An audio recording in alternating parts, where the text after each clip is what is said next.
Framundan skemmtileg hátíð í Hveragerði og það hátíðin Blóm í bæ og búin að vera haldin í þó nokkur ár og núna í ár þá verður kökukeppni og hann á línunni hjá mér, Almar bakari í Hveragerði. Góðan og blessaðan daginn. Góðan daginn. Þú náttúrulega ert í því að baka kökur alla daga. Já, passar. Og ert nú náttúrulega komið með gott skein á þetta, hvað eru góðar kökur og hvað ekki? Já, mínum að það sama. Já, skulum vona það. En þið ætlaði að halda smá kökukeppni. Já, við erum reyndar búin að vera með þetta núna, ég held 4 ár í röð sem við erum með þessi keppni. Og núna ætlum við að vera með svona, þemað eiginlega kökur í 70 ár. Já. Það eiginlega, við erum eiginlega alltaf að fólk fari í uppskriftabókinu ömmu gömlu og frænkunni og ömmu og finna einhverja gamla góða klassíska. En var ekki fyrir eitthvað svona bollakökur? Jú, við vorum bollakökur fyrir, við erum búin að vera með jarðarberjaþema, bananaþema og við erum svona ákveðum þetta bara út af bara ammælinu hjá Hveragerðisbæ. Já, það leynast nefnilega mjög víða gamlar og góðar klassískar uppskriftir sem að bara einfallega klikka bara aldrei. Já, nákvæmlega, og það gleymast stundu, fólk svona hættan en að baka mikið heima á sér og það er bara lítið gaman að fá þessar uppskriftir upp á borðið og eitthvað sem amma gerði þeim að ungur. Þannig að tilhlökkunin hjá þér fyrir morgundeginum, hún er mikil. Já, maður færi segna prestlega það. Það ekki? Já, þetta Svo aldrei að vita hvort hún bara færi ekki nýtt líf og við fyrir bara framlega hana. Já, það náttúrulega var ekki leiðilegt, sko. Það verður mjög gaman að því, sko. En fyrir þá sem að hlusta okkur núna og hafa nú huga því að skella nú kannski í eina góða köku fyrir morgundaginn til þess að freistast þess að vinna. Hvað þarf fólk að gera til að taka þátt? Það er bara að baka í kvöld og koma með hann í bakarinn í Sveinamörkina í Hveragerði á morgun á milli fyrir klukkan 12. Já, ok. Og svo bara vonast eftir að vinna. Og það hvernig verður dæmt í þessu allir saman?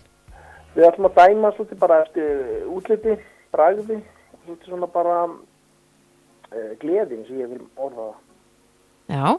Það sé svolítið svona hvernig gleðin sé ekki með. Ef þú bakar ekki, þú ert ánægð, þá er kakan alltaf góð. Þannig að þú ert að vera svolítið glaður, þú bakar. Já. Og kemur gleðin fram í kökunni. En þið ætlaði að hafa hvað? 1. til 3. sæti? Já. Og ykkar í 1. velun á sem fleiri glæsilegum velunum. Og þegar fólk skilar, þarf það að passa upp á að hafa eitthvað ákveðið merkt eða? Já, þú þarf að koma með umslag með nafni og uppskrift á kökunni. Já, ok. Og svo náttúrulega takið þið eitthvað smá tíma eitthvað til þess að smakka á þessu öllu saman og dæma þetta. En hvar verður svo kunngerðar, hvar verður kunngerð úrslitin? Úrslitin verður kunngerð 2 leiti upp í listíkari hjá okkur. Þannig að það að gera að kíkja á hvað er liðinu og skoða. Og það verður svona milli 2 og 3 sem að úrslitin verður kunngerð. Já. Þetta verður skemmtilegt og ég vona að það einhver eftir að koma ykkur bara virkilega óvart með alveg frábæru kökum. Já, mér hlakkar eiginlega bara til. Það ekki? Það er oft margir sem segja við mig því að þeir eru í veislu þá eru fólki, hvort þessi ekki fúlla því ég bakaði þetta ekki. Mér finnst leiðilegt að fara í veislu sem ég ekki baka sjálfur í. Já. Ég vil helst bara í veislu sem að einhver gamlar konur er að baka. Þá fær maður alltaf að smakka eitthvað svona gamalt og gott. Ég nefnilega einmitt fer alltaf svona einu svona ári á jóladag í boð og hitti fjölskylduna og þá einmitt þá mætir amma gamla alltaf með gömlu góðu rjómatertuna. Já, klassíkina. Alveg klassíkina sko. Og ég held að sé eiginlega bara enginn að einmitt að gera þessa tertur í dag. Nei, það er rosa lítið það sko. Já, og svo gamla góða perutertan og maður þetta henni. Ó, hún klikkar ekki. Það var í öllum ammálum hjá mér í gamla dag. Ég held ég ekki smakka hann í 10 ár. Er þetta svona hint til þeirra sem er að fara að baka? Það ekki verið góð plús.